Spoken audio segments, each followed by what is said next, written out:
I'm very pleased to attend today's ceremony. On behalf of the Embassy of the Republic of China, Taiwan, I would like to first extend our sincere thanks to the Ministry of Health and JNF Hospital and also our technical missions for the joint efforts to make this project a successful one. And I believe you all know the major causes of death in St. Kitts and Nevis are chronic diseases, such as diabetes. But many of you may not know one of the 4 diabetes patients may develop CKD, chronic kidney disease. And the hemodialysis machines we are going to donate are very crucial to the CKD patients. Without the machines, patient with CKD may die. That explains why this project is very important. And currently, there are 6 hemodialysis machines at the JNF hospital. And today, on behalf of the people and the government of the Republic of China, Taiwan, we are very pleased to donate 3 new hemodialysis machines, as you can see here. And as part of our efforts to help St. Kitts and Nevis increase the capacity of controlling the CKD disease. Taiwan, as a strong ally of St. Kitts and Nevis, we are always ready to respond to your need. Please be rest assured, our embassy will continue to work hard so more and more people in this country can benefit from our cooperation projects. I thank you very much for your kind attention. Today is a small but significant ceremony. And although your program is very tiny, it doesn't mean that it is equally a tiny feat that we have gotten to here today. When the Team Unity administration took office in 2015, we would have inherited an arrangement whereby there was a joint venture between a company out of the French West Indies and JNF's management team on behalf of the government, which at that time would have been partnering in terms of the hemodialysis unit as well as the CT scan services here at the hospital. At that time, there were about 4 units, but we would practically, like Gail called it, like 3.5 at the time. And of course, when we take into account that we always would have had 1 machine in reserve for persons who are kidney as well as hepatitis patients, it created a problem for us as our kidney register continued to grow in the public health system. Because up until that time in 2015, we would have already had a kidney register of about 86 persons. Now, when you take into account that each session for hemodialysis runs about 4 hours, and then you decide that you now have patients in the public health system at the health centers who have now deteriorated in terms of their kidney profiling, etc., that would now have them being dialyzed by hemo because they're not a good candidate for peritoneal dialysis. You're looking at a situation where over the course of 24 hours, Nurse Smitten and her team may not be able to go home at night. Because if you only have 3 machines and you're running 4 hours per patient, it tells you a unit of this type will probably be expected to run 24 hours with no downtime and no redundancy built in for scheduled maintenance and so forth. By 2016, the government would have purchased on its own an additional 4 hemodialysis machines, brand new, with one of them being a mobile unit that we can then have even in terms of the ICU in the main part of the hospital.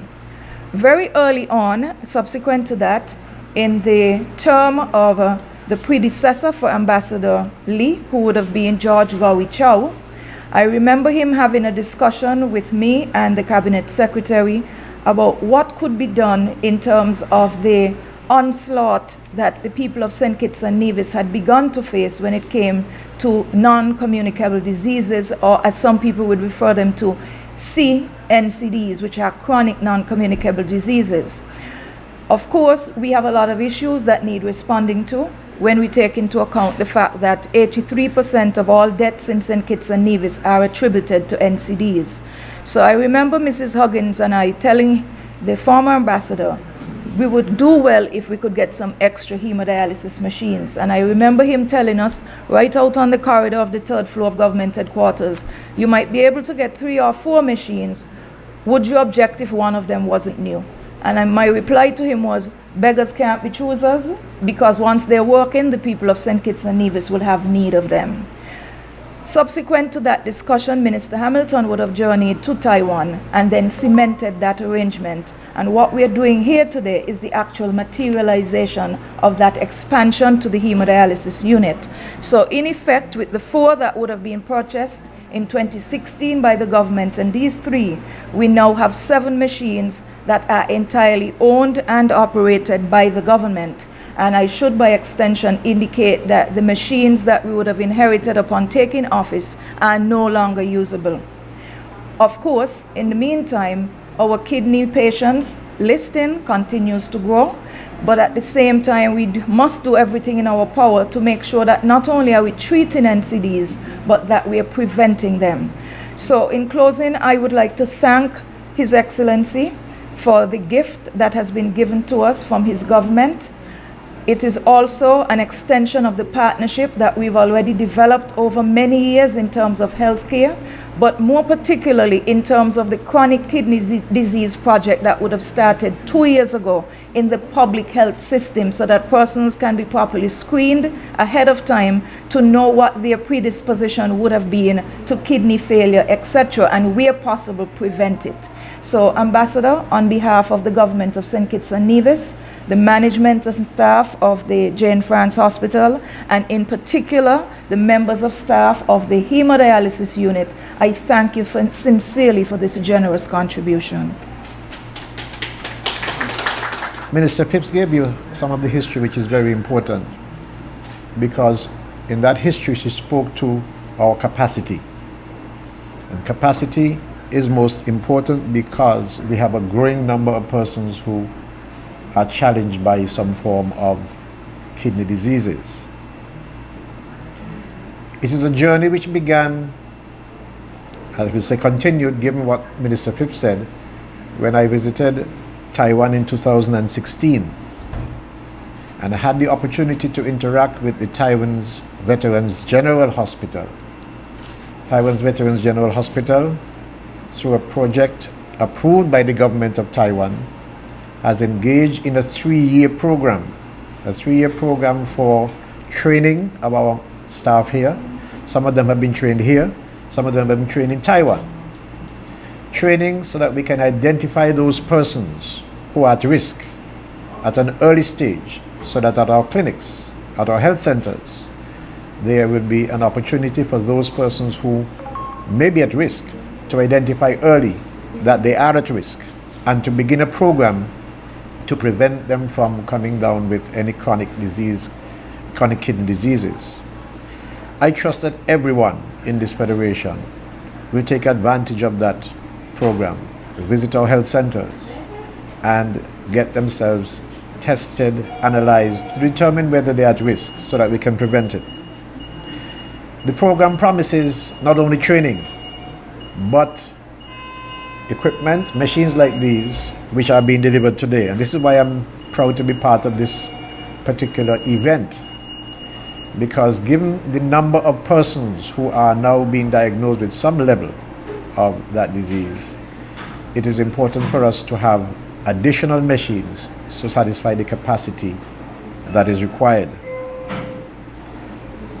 I am pleased that Taiwan, our friends, have continued to join with us to help us to build that capacity. We have built great capacity in agriculture, the ministry which I am directly responsible for. And now in health, this capacity is being built to satisfy the people, the needs of the people of St. Kitts and Nevis. I want us therefore to understand that while these machines may provide service at the back end when people are already with the disease, I want our nation to understand that we must focus on prevention. What are we doing or not doing? Why we are finding so many persons who are eventually coming down with these diseases? If it is eating habits, then we must pay attention to that. If it is drinking habits, then we must pay attention to that. If it is our lifestyle, which it really is, let us pay attention to what lifestyle we are living that causes us to have chronic diseases, not only kidney diseases, but other chronic diseases. I am therefore pleased on behalf of the government to join with my fellow Minister Phipps, to say thank you to the Taiwanese government and the people of Taiwan for their generous gift to this federation. It is not the first time.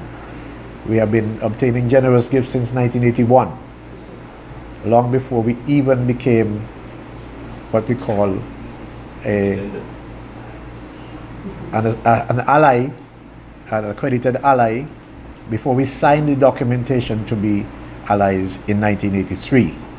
And so we continue to benefit from these gifts, and including the fact that some of our nurses here and some of our doctors have been trained in Taiwan. We continue to benefit from those generous offers.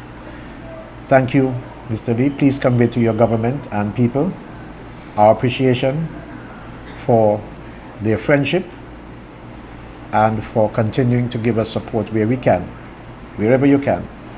Indeed, we also would like to return some of that support whenever you need it. Our nation is here for you as well. Thank you very much.